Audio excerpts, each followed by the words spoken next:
Where will I find cutlery?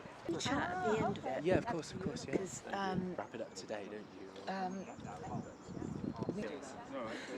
find it.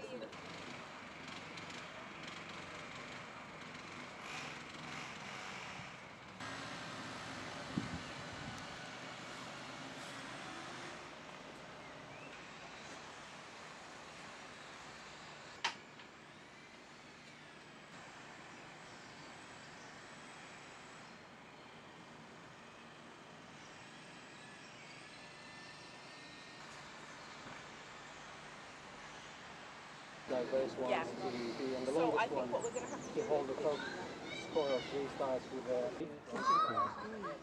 if they had something like Caterers are lovely. have you tried one yet?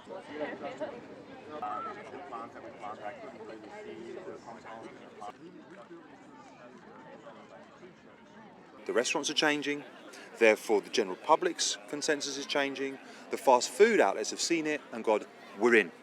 And now you're seeing the burger chains picking it up. Now you're seeing the Subways. You're seeing big companies go, we've been ready for this.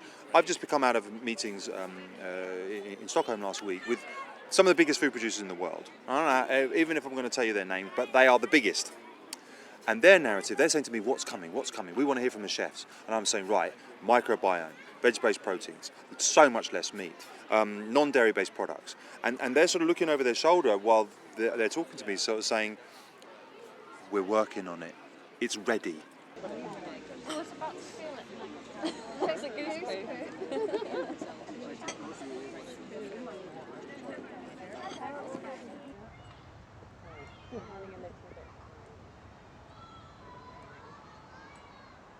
There were a lot of food waste happening. There were a lot of misunderstanding of how of our ingredients.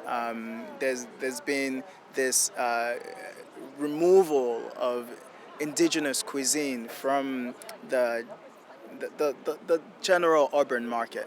And I started, my focus being Nigerian food, I started educating people on what it meant to really value our food in my creative processes, how to reduce waste in your cooking, how to celebrate local food. These are all things that are really, really affiliated with the Chef Manifesto. There is the home of the rabbit coffee, that's where it grows naturally. We've been investigating.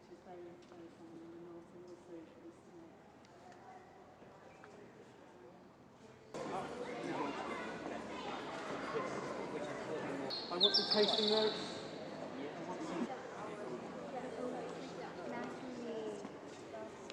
What we have to think about with coffee is it can be a force for good and a force for bad. So in some cases, coffee production causes deforestation. There's a lot of water used, a lot of carbon, etc. On the other hand, there are different coffees that are good for the environment. They're grown in forest, they're good for water capture, they're good for biodiversity. The trouble, I think, for the public is there's no way of deciding which is which. So I think we really need to look at certification so the consumer is very aware of what they're actually buying and what impact it has on the environment, good or bad. I've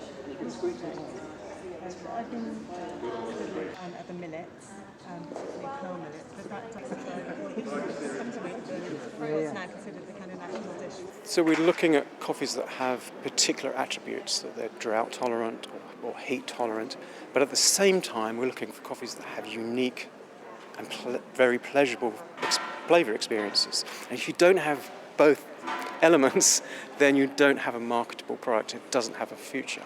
Vast quantities of product, and if you make even the smallest change to a big amount, then it does have distinct impact. Well, this is why I'm interested in I want to grow one in my greenhouse. Yeah, you can.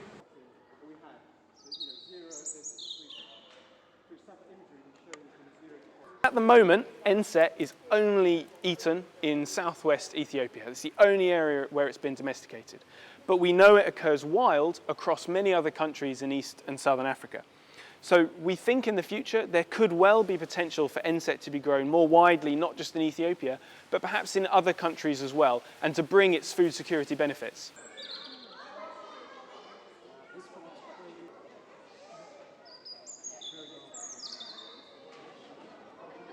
nature knows what we should be eating, so that is how it grows. Like carrot grows in the winter season because we're supposed to have carrot during the winters, or something like a turmeric is good for, like, now that the rains will start, it's growing now because it gives you immunity. So things like that which we are not paying attention to, that is something what I pay attention to in the restaurant.